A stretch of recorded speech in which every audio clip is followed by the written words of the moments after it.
So it's 3:30 a.m. and I came up with a wonderful idea to talk about in the video today. Are Guilty Gear Strive characters well designed? If you don't know who I am, it's your boy Nappy, and today we're having another topical video as we always do when I'm here. So go ahead and leave a like for you, boy. We only ask for likes. Hey, if you want to sub, that's up to you, but let's get to the topic at hand. So with patch 1.04 dropping on PlayStation and PC, as well as Jacko dropping, who I do believe is a well-designed character within Strive, I decided to go back and look at all the characters and actually do a mass thought on what I think of every character. Now, if you want to see the individual ones, let's get this video to 5 likes, and then I'll go ahead and do individual starting with my mains. But besides the point, let's talk about what makes a well-designed character. What makes a well-designed character is a character whose gameplay is understandable while providing an engaging and rewarding experience.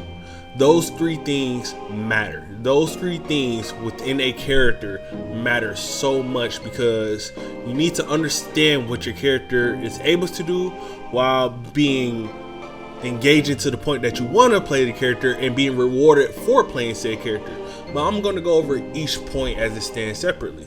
Now, when I say the gameplay needs to be understandable, I mean visually on the screen, I need to be able to understand what my character wants to do.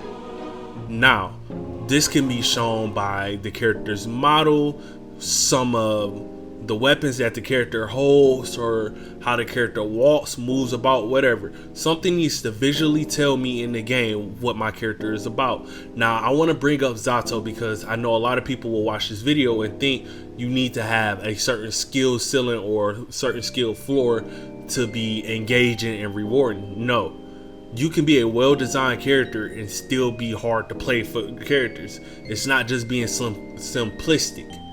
You get what I'm saying? So when it comes to Zato has Eddie. Anything Zato does, Eddie is involved. If it's walking, you see his shadow lingering. If it's him jumping in the air and using flight, you see Eddie consumes him. And when he uses his normal moves, you see the shadow consumes him, and anything he does, Eddie is involved. So you visually know immediately as a newer player or somebody that's trying to pick up Zato that his gameplay is going to revolve around this shadow no matter what. So be it Nago's big blade, be it Ram's big blade, be it the speed of Chip, be it Milia's hair. Visually, I need to see something that allows me to understand immediately, without really playing the character, what the character may be about. So when it comes to engagement in Guilty Gear Strive, I believe at a skill floor level, it should leave a fun and experimental experience, while at a skill ceiling level, it allows for you to be expressive and have your own style. Now, what does that mean? Because I know I threw a lot of words at y'all right now. When I'm first picking up a character at a skill floor level, I should be able to pick up the character and immediately have fun learning the character. I shouldn't feel like it's homework when I pick up a character. I should be able to pick him or her up, press a couple of buttons, say, I like this. Go into matches. Even if I'm losing, I should be able to have fun, because when you add a fun factor at the skill floor, when you add a sense of easeability, or even for people that's a glutton for punishment, a sense of there's always more skill to come from this character, it allows for you to free your mind, and it allows for you to relax and want to process more about the character, because you're engaged. You're thinking about, what more can I do with this character? What if I try this? What if I try that? And that's at a skill floor level. Now, at a skill ceiling level, once you get to the top, or not even at the top, to where your skill ceiling is, you should be at a point to where things are not as one-dimensional. At a skill floor, you should stick to a one-dimensional game plan, whereas at a skill ceiling, you should be able to know what your character can do and be able to mix it up depending on what you are fighting and who you are fighting. Prime example, at a skill floor, and I'm always going to go back to Ram because Ram is probably the one character I know the best. At a skill floor, Ram has a simple game plan. She wants to use her mid-range buttons to keep you out. and it works. She wants to punish you when you throw out a bad button because she can't, and it works. And it's really engaging and fun when you smack the mess out of somebody because they want to press buttons. But once you get up and you get to the skill ceiling, you start learning new things. You start learning how to use your swords to keep people in the corner.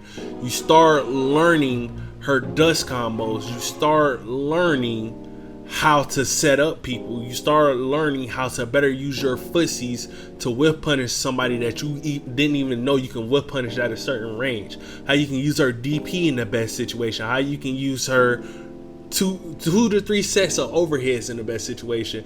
And it expands. You go from one-dimensional Ram that's just trying to play the mid-range to playing the mid-range, playing the air game, playing the corner game. And it just opens up the door for more engagement and more accessibility and more want to get better with the character, because the main thing with engagement is forcing the player to want to become better with said character that they've chosen. Now I'm gonna say this, and I know a lot of people, especially people that play low tier, are not gonna agree with me, but when it comes to rewards, you shouldn't earn rewards because you exist, and you definitely should not feel as though because you play a low tier character you should be rewarded. Rewards are earned, period, point blank, period. You cannot play a game, a character cannot be well designed if he is rewarded for existing, or if he has to put in super extra work just to get the same amount and the same results as someone else. That is not a good reward. That is just, I am hurting for the sake of hurting. I'm not saying choose the top tier. I'm not saying drop to low tier. I'm saying you need a middle ground. When it comes to reward, I feel like the character that gets rewarded the best for their efforts, that doesn't have to work way too hard but isn't really killing themselves, is Nago. Nago is the definition of a well-designed character. I'm not talking about damage. Notice I've yet to talk about damage at all. I'm not talking about frame data. Nago, for what he is supposed to do, is a very well-designed character. Let's look at the character as a whole. He has visual representation of what he's supposed to do. When you look at his swords, when you use his moves, when you look at his blood gauge, it visually tells you what the character is about. If you go over the blood gauge, you visually see you probably shouldn't have did that. When you look at your health bar melts. When it comes to engagement, Nago is a very, if we go off a tournament play alone, very engaging character. So much to the point a lot of people have switched over to Nago just because of how cool he looks and the way he operates. And the reward you get from learning a Nago is probably one of the best in the game, because learning how to manage the blood gauge to get the range that you need, even tiptoeing next to that level 3, even having level 3 combos is so rewarding. When he gets a counter hit, it feels good. And he earns a lot of his matches, believe it or not. I know a lot of people say Beyblade is bullshit. It is. But he actually earns a lot of his, he earns a lot of his wins. Last point I want to leave on is going back to the question. Do I feel as though Guilty Gear Strive characters are well designed? Kinda. I think you have very well designed character as in Chip, Nago, Ram, Soul, even we can even go to like Pot and Axel. They are very well designed. They show their character designs. The rewards you get for playing those characters are very good, but you do have characters that are kind of missing one of the three.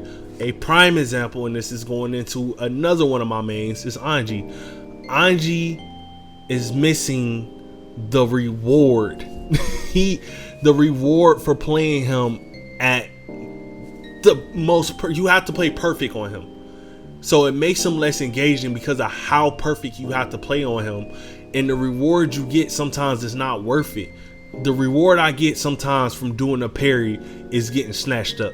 You get what I'm saying? Sometimes doing a parry at the right time gets you punished. So it's not really a reward, it's punishing. Another character that I feel is designed kind of very poorly, probably the worst in the game, is Faust. Faust's design, because of what they removed from him, is very, very bad. It's not that visually you can't see what he wants to do. It's the moves that he does, the randomness of how he plays, and how his kit actively hurts him sometimes. His kit, I believe 4 of his items truly hurt him. They go against him. So when you have that going for a character, plus you take away his main tool in Pogo, which helped him out in previous Guilty Gear, as well as the rewards you get for the character, he has to work harder than any other character in the game just to reap the rewards. It makes for a very lackluster, engaging gameplay, and we see it with player count and pro players leaving said character.